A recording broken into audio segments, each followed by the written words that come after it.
गोकुलपुर एक शांत लेकिन रहस्यमय गांव था। गांव के किनारे एक पुरानी हवेली थी जिसे लोग भूतों की हवेली कहते थे। कहा जाता था कि वहां रात के समय रोशनी जलती है मगर कोई अंदर नहीं दिखता। दिन में वह सिर्फ एक टूटी फूटी इमारत लगती, मगर सूरज ढलते ही वह किसी डरावने सपने की तरह जिंदा हो उठती। शहर से आए राजू को इन बातों पर विश्वास नहीं था। वह गर्मी की छुट्टियां बिताने अपनी दादी के पास आया था।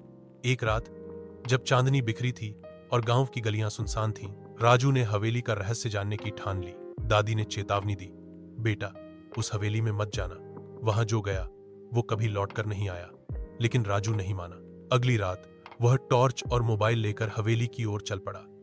जैसे ही वह हवेली के पास पहुंचा, उसकी टॉर्च झपकने लगी। हवेली के अंदर से हल्की पीली रोशनी चमक रही थी, जैसे कोई दिया जल रहा हो। अंदर घुसते ही उसे लगा जैसे किसी ने उसके कंधे पर हाथ रखा हो।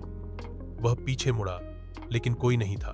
दीवारों पर उभरे चेहरों, पुराने चित्रों से टपकता खून और दूर से आती एक औरत की रोती आवाज हवेली जैसे जिंदा थी। वह जब सीढ़ियां चढ़कर ऊपर पहुंचा, वहां एक कमरे में दिया जल रहा था। दिए के पास एक दुल्हन की तस्वीर रखी थी जिसके नीचे लिखा था, मुझे इंसाफ चाहिए। राजू ने उस तस्वीर को छूते ही जोरदार चीख सुनी। वह होश खो बैठा। राजू गांव की चौपाल के पास बेहोश मिला।